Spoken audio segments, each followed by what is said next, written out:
Habari, mimi ni NIN Mechatronic Kuyubi, nikiwa na Egeman Onur, nahodha wa timu 4191 ya FRC. Karibu kwenye video hii ya elimu ya FIRS kwa ushirikiano wa Khan Academy na IMC. Leo nitaelezea muundo wa mashindano ya FIRS, jinsi yanavyoendana na makundi mbalimbali, kanuni za roboti na muhtasari wa mashindano haya. Ndiyo, FIRST kwa kweli inajitokeza kama sehemu ya kuanzia kwa mwanafunzi katika safari ya uhandisi kuanzia umri mdogo sana, na hizi zinaweza kusemwa kuwa zimeundwa ndani ya kategoria za mashindano ya FAST, huku mashindano yakibadilika na kubainisha katika vitengo tofauti. Katika muktadha huu, FAST na mahojiano ya mashindano yanayovutia makundi ya umri tofauti. Kwa njia hii ni shirika ambalo limepata fursa ya kuunda mazingira tofauti ambapo changamoto zimeweza kubadilishwa na kukidhi makundi ya umri, na ambapo maadili ya STM, uhandisi na thamani za FAST kama vile maadili mema na uvumilivu vinafundishwa kwa watu. Katika hatua hii, FAST ina mashindano matatu makuu ndani yake. Mashindano ya FIRST ni LEGO League, Tech Challenge na Robotics Competition. Tuanze na LEGO League. Hii ni hatua ya kwanza kwa mwanafunzi katika roboti na uhandisi, kwa sababu hapa ndipo lengo kuu la FAST linapolengwa. Wanafunzi wanatakiwa kuunganisha mifumo ya moduli kidogo na kutengeneza roboti ya kimitambo yenye muundo wa kimantiki, na pia kuelewa vizuri zaidi mifumo ya algorithm, ili kama watachagua uhandisi baadaye waweze kujieleza vizuri katika uhandisi na pia waweze kujiandaa kwa mashindano mengine ya FAST. Katika hatua hii tunaweza kusema kwamba mashindano ya FAST yanafanya kazi kama mtaala ndani yake yenyewe. Kwa kweli, sasa kama jina la LEGO League linavyoonyesha, ni kuhusu muundo wa roboti. Imejengwa kwa LEGO. Shindano hili huunganisha sensa, mota na mitambo. Kiprogramu inatumia kodi za bloku, kwamba watu wanaoanzia umri wa miaka 4 wanaweza kwa urahisi kwa kweli kuweza kuzoea mfumo huu, na pia ni mfumo muhimu kwa ajili ya kukuza uwezo wa kutatua matatizo ya kialgoritimu. Muundo wa roboti za FLR ni rahisi na una mifumo ya kuona wazi. Kama tulivyoona, vipande vya LEGO vina injini na sensa. Vina majukumu makuu kama vile usafirishaji na kufuata mistari. Katika michezo ya maeneo ya kimada na matatizo ya dunia, roboti za FLL hupangwa algorithm mapema, ikimaanisha hazichunguzwi wakati wa kutekeleza msimbo wa kitalu. Mbali na hayo, hizi ndizo mada za FLL. Kwenye changamoto ya kitendo cha kwanza, shindano linaweza kubadilishwa kidogo kiubunifu. Ni ushindani wa aina mbalimbali kulingana na FTC, FLL. Hapa roboti zina sehemu za chuma na mitambo. Tukiangalia muundo wake ni kubwa zaidi ya roboti za FLN. Sasa FTC inatumia programu ya Java. Kwenye mfumo wa FIRS, programu za Java na block based zinaunganishwa. Hivyo wanafunzi wanaweza kuandika msimbo kwa kutumia block based. Wanaweza pia kuona toleo la Java la msimbo huo, au kama hawataki kufanya kazi na Java, wanaweza kuendelea kutumia block based. Hii pia kwa kweli inaweza kusemwa kuwa ni utaratibu muhimu wa kufundisha wanafunzi lugha za programs zinazotumika leo hii, hasa katika ngazi ya shule ya sekondari katika mashindano. Uwanja huu ni mkubwa kuliko VX. Kama unafanya VX, unafanana lakini uko karibu zaidi na uwanja wa FTC kulingana na FLL. Vipande vya mchezo kama tunavyoviita vinazidi kuwa vikubwa, na tunakutana na ufua uliotengenezwa kwa ajili ya roboti. Hizi ni roboti za FTC. Ni shindano ambapo ufundi, usanifu na udhibiti huzingatiwa, huku roboti zinazoongozwa na watu zikishindana. Sehemu ya changamoto ya sheria ya kwanza kwa ujumla.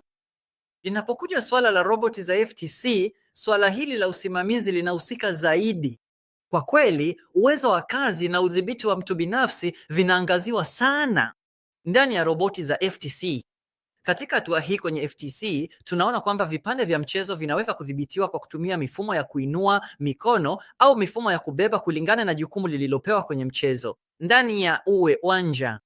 Hapa pia bila shaka kuna mifumo kama vile encoder na sensor. Yaani tunaona kwamba mifumo ambayo tutaiona kwa undani zaidi kwenye FRC imeunganishwa kwenye roboti hizi.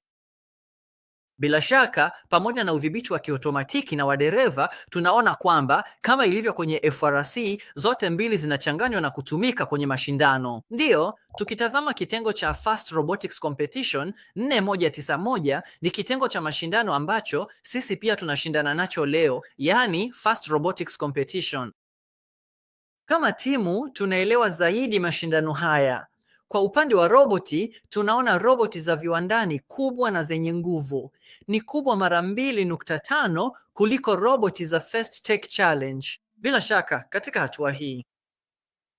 Kwa upande mwingine, ili kutoa ulinzi kwenye roboti za FRC hutumika mfumo unaoitwa bumper. Kwa sababu, kwa kweli, mashindano ya FRC ni mashindano yenye ushindani wa kasi ya juu.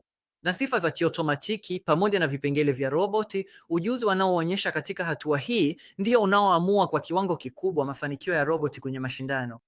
Kwa sababu hizi ndizo mifumo inayoonyesha kwa uwazi zaidi muunganiko wa sensa na program. Tukizungumzia kuhusu program, roboti kwenye Fast Robotics Competition zinatumia mfumo unaotumia lugha ya Java na maktaba zilizotambuliwa. Na pamoja na hayo, ndani yake inaungwa mkono na mifumo ya mota, sensa au NCO coder zinazoungwa mkono na FIST.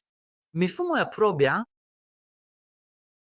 kwa kuzikaribisha kati yao, inaunda, tunawezaje kusema, mfumo wa mawasiliano kati ya roboti ambao unadhibitiwa na mfumo huu wa programu.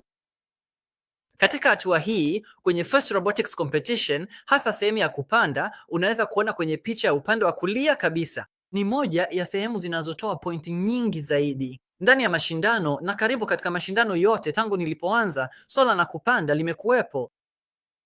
Katika hatua hii, mikakati inayoweza kufanywa kuhusu kupanda, calibration ya roboti ndani yake na uratibu wa timu wakati wa mashindano, hasa kwa sababu kila roboti inadhibitiwa na madereva wawili. Katika hatua hii, mawasiliano kati yao na vipengele vya programu mitambo pia yamebadilishwa kulingana na viendeshi. Kuunganisha mfumo kwa njia fulani pia kunakuwa kipengele muhimu sana cha ushindani. Katika kitengo cha FRC, tunapoangalia sifa za jumla za roboti za FRC, tunaona pia roboti ambayo 4191 ilitengeneza hapo awali. Hapa, kulingana na FTC na FLR, kuna mifumo tata ya kiufundi inayohusika. Katika hatua hii, tunaweza kusema kwamba moduli zilizopangwa katika aina tofauti za moduli kimsingi zimeunganishwa ndani ya roboti kwa njia inayolingana makanuni za uhandisi za mfumo. Katika hatua hiyo, tunaona kwamba wanaweza kujibu kazi nyingi. Hapa, kama unavyoona kwenye roboti hii, tunaweza kuona kwamba inatumia kitu ilichochukua kutoka ardhini, inakiinua juu kwa kutumia mfumo wa lifti, na pia inahitaji kukiacha kwenye mfumo mwingine ndani ya uwanja. Ndani ya roboti moja, ambapo kwenye FOL na FTC hili limepunguzwa kidogo kwa viwango fulani. Kwenye FLL, huu ni mfumo wa msingi. Roboti hutumika kwa autonom na teleop au kwa remote zinatengenezwa. Pia, kulingana na mkakati kwenye timu yako katika divisheni ya 3, roboti zinaweza kuwa bora zaidi upande wa ulinzi kuliko roboti nyingine. Kuna roboti za mashambulizi au za kufunga. Tunashuhudia miundo inavyotofautiana kulingana na mchezo wao. Ndani ya FRC, yanayonivutia zaidi kwenye mashindano ni mbinu na mikakati. Mkakati mbaya unamaanisha kuwa bila kujali ubora wa robot utapata alama za automatiki lakini utakosa za teleop. Na roboti inayoweza kuonekana dhaifu zaidi inaweza kujipatia nafasi nzuri zaidi kupitia mkakati wa mchezo. Na mambo ya kimkakati hasa yanaofanya wale wanaochaguliwa kama third pick, yani wachezaji wanaochaguliwa na timu mwishoni, kujitokeza zaidi kwa sababu wanazingatia kupata alama kwa timu. Na tunaona kwamba mifumo ni muhimu sana katika mechi za mwisho. Yuko katikati ya uchaguzi. Ndiyo, nitazungumzia hili kwa ujumla. Hizo zilikuwa sehemu zinazohusu mgawanyiko huo. Hivyo, nini kinafuata kwenye masomo yajayo kuhusu robot, ALP na rafiki yangu nahodha wa timu, MAG. Tutaangazia misingi ya roboti, mifumo ya MODULR, miundo ya mashindano yaliyopita na sifa za timu za FLL, FTC na FRC pamoja na divisheni zake.